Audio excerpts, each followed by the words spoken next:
Assalamualaikum warahmatullahi wabarakatuh. Halo semuanya sobat ruang belajar. Pada video pembelajaran kali ini, saya akan memaparkan tentang materi pada mata pelajaran simulasi dan komunikasi digital, yaitu tentang logika dan algoritma komputer. Sebelum kita masuk ke pembahasan, jangan lupa subscribe channel ini ya.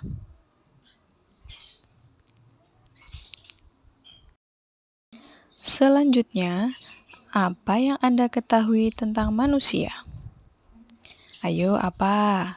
Manusia adalah makhluk paling mulia, sebab dianugerahi berbagai kelebihan yang tidak diberikan kepada semua makhluk selain manusia. Salah satu kelebihan tersebut karena manusia diberikan akal pikiran, sehingga dapat memilih hal yang benar dan bermanfaat serta meninggalkan yang tidak bermanfaat. Manusia merupakan makhluk yang mampu berpikir dan bernalar dengan baik. Dalam setiap keadaan, seorang manusia membutuhkan pola pikir logis. Apa sih berpikir logis itu? Apakah kalian tahu? Ya, berpikir logis yaitu berpikir dengan cara yang benar atau masuk akal dan sesuai dengan hukum logika. Sehingga bisa dikatakan logis apabila mengandung unsur masuk akal dan memenuhi hukum logika.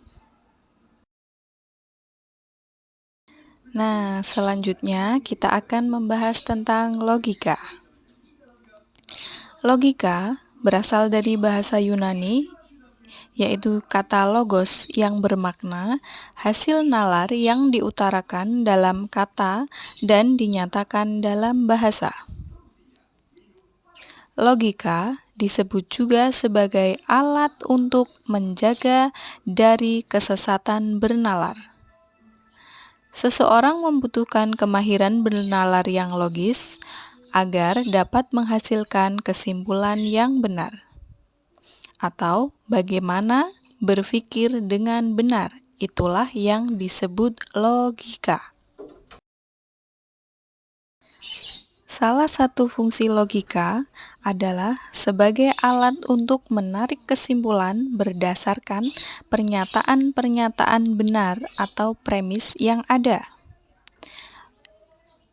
Penarikan kesimpulan sendiri dibedakan menjadi dua jenis, yaitu pola nalar deduktif dan induktif. Kita bahas yang pertama, yaitu deduktif.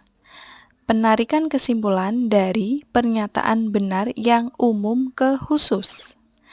Kita kasih contoh, ada pernyataan umum, semua siswa SMK harus disiplin dan bertanggung jawab. Kemudian pernyataan khusus, Sandi adalah siswa SMK.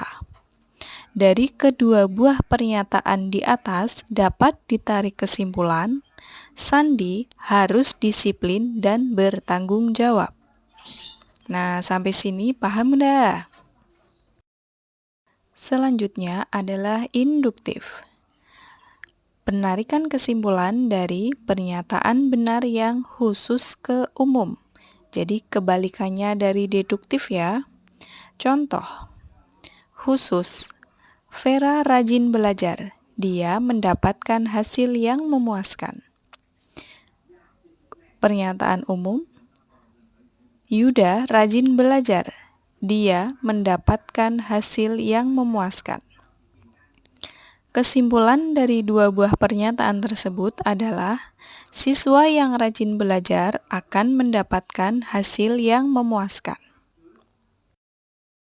Maka, dengan kata lain, logika mempelajari tentang bagaimana manusia berpikir dengan benar. Sedangkan algoritma membahas tentang bagaimana cara penyelesaian yang baik. Selanjutnya, kita akan bahas tentang algoritma. Algoritma adalah serangkaian langkah-langkah yang disusun menjadi urutan logis kegiatan untuk mencapai tujuan atau penyelesaian masalah. Cara untuk mengkomunikasikan algoritma antara lain, yang pertama menggunakan bagan alir, kedua pseudokode, dan yang ketiga adalah bahasa pemrograman. Algoritma mudah dibaca dengan menggunakan bagan alir atau flowchart.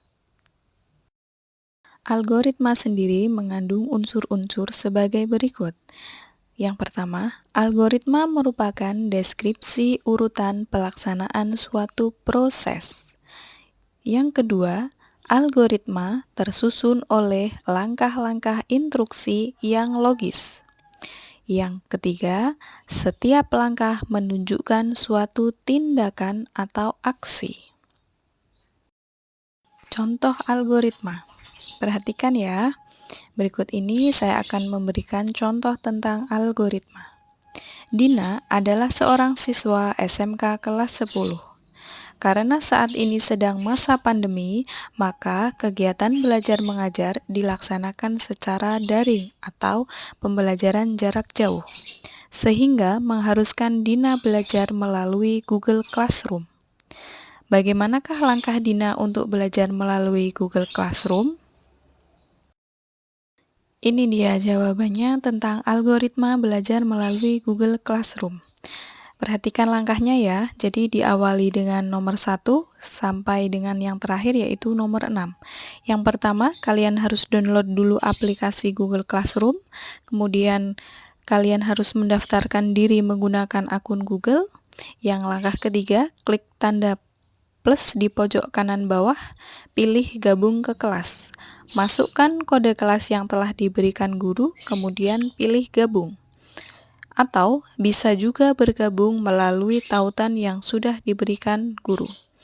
Langkah selesai. Kemudian siap untuk belajar melalui Classroom. Oke, kita kasih contoh lagi algoritma yang lain. Kali ini yaitu algoritma menghitung luas persegi panjang. Tahu ya, luas persegi panjang bagaimana caranya? Yang pertama, masukkan nilai panjang. Yang kedua, masukkan nilai lebar.